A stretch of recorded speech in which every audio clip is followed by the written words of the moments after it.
Hi అండి. నమస్తే. Welcome back to Nandu's cooking channel.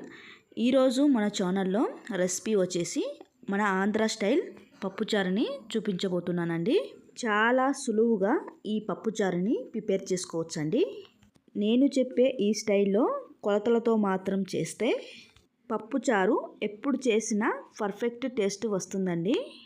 So మీరు కొత్తవారైనా చేసేవారైనా ఈ పప్పుచారు అనేది పర్ఫెక్ట్గా వస్తుంది. సో ఇక లేట్ చేయకుండా పప్పుచారు తయారు విధానం చూద్దాం. ముందుగా ఒక కుక్కర్లోకి 1 కప్పు కందిపప్పును తీసుకొని బాగా కడగండి. ఇక్కడ నేను సుమారుగా పప్పుని 100 గ్రాములు తీసుకుంటున్నాను. ఇక్కడ నేను పప్పుని ఒక 2-3 సార్లు బాగా కడిగి తీసుకుంటున్నాను.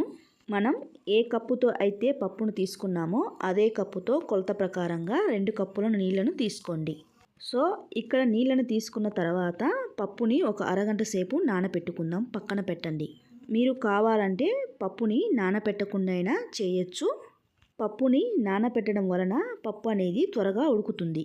సో ఈలోపు నిమ్మకాయ సైజ్ అంతా చింతపండుని మనము శుభ్రంగా కడిగి వాటర్ పోసి నానబెట్టుకుందాం.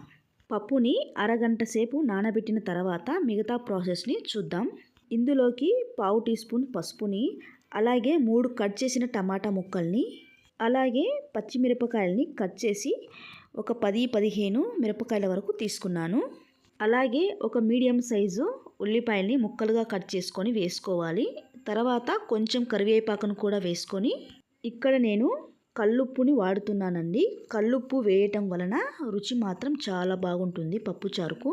అలాగే 1 టేబుల్ స్పూన్ ఆయిల్ను కూడా వేసి మూత పెట్టి ఒక 4-5 విజిల్స్ వచ్చేంత వరకు మనము పప్పుని ఉడికించుకోవాలి. సో ఇక్కడ విజిల్స్లో ఉన్న గాలి అంతా నార్మల్గా పోయాక చూపిస్తున్నాను. చూడండి, పప్పు అనేది చక్కగా ఉడికిపోయింది కదా. చూడండి, ఈ పప్పుని మనం పప్పు కవ్వంతో బాగా మెదిపి తీసుకుందాం. మీరు పప్పుని నానబెట్టకుండా వెంటనే ప్రిపేర్ చేసినట్టయితే 1 కప్పు కందిపప్పుకి 2.5 కప్పు వాటర్ని తీసుకొని ఒక 4-5 విజిల్స్ వచ్చేంత వరకు ఉడికించుకుంటే సరిపోతుంది. ఇక్కడ నేను పప్పుని నానబెట్టాను కాబట్టి ఒక 4 విజిల్స్కు పప్పు అనేది మెత్తగా ఉడికిపోయింది. ఇక్కడ మీరు పప్పు కవ్వంతో పప్పుని రుబ్బేటప్పుడు పలుకులుగా ఉండేటట్టయినా తీసుకోవచ్చు. ఇక్కడ నేను కొంచెం మెత్తగానే తీసుకుంటున్నాను. తర్వాత ఇందులోకి మనం చింతపండు నానబెట్టాం కదా, ఆ రసాన్ని మనము తీసుకుందాం. అలాగే ఈ చింతపండు రసాన్ని పులుపు సరిపోయేటట్టుగా తీసుకోండి. ఇప్పుడు ఇందులోకి పప్పు కన్సిస్టెన్సీని బట్టి నీళ్ళని తీసుకుందాం. ఇక్కడ నేను సుమారు ఒక 2 గ్లాసుల వరకు వాటర్ని తీసుకున్నాను. అంటే ఒక 500 ml వాటర్ని తీసుకుంటున్నాను. నీళ్ళు ఎన్ని గ్లాసులు తీసుకోవాలి కంటే పప్పు పల్చగా ఎంత ఉంటుందో దాన్ని బట్టి మనము నీళ్ళని తీసుకుంటే సరిపోతుంది. అలాగే ఇందులోకి కొంచెం కరివేపాకును తీసుకొని పప్పుని బాగా మరగబెట్టండి. అలాగే ఇదే టైంలో మీరు కావాలంటే ఉప్పుని పులుపుని చూసుకొని సరి చేసుకోవచ్చు. ఇప్పుడు ఇందులోకి పోపును పెట్టడానికి ఒక ప్యాన్ పెట్టుకొని అందులోకి ఒక 4-5 టేబుల్ స్పూన్ల ఆయిల్ని తీసుకుందాం.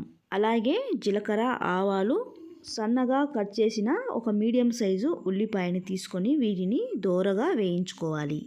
అలాగే ఇందులోకి కచ్చా పచ్చగా దంచిన వెల్లుల్లి రెప్పలను కూడా తీసుకుందాం. తీసుకున్న తర్వాత వీటిని దోరగా వేయించుకోవాలి.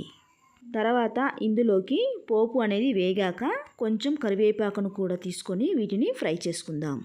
అలాగే ఇందులోకి మనము ఒక 2-3 ఎండుమిరపకాయలను కూడా తీసుకొని వీటిని బాగా కలుపుకోవాలి.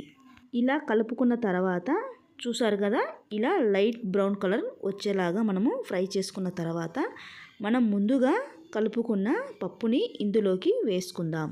ఇలా మనం ఉడికించుకున్న పప్పుని పోపులోకి వేసుకున్న తర్వాత కంప్లీట్గా మనం సన్నగా కట్ చేసిన కొత్తిమీరను కూడా ఇందులోకి వేసుకొని ఒక 2-3 నిమిషాలు బాగా మరగనిద్దాం.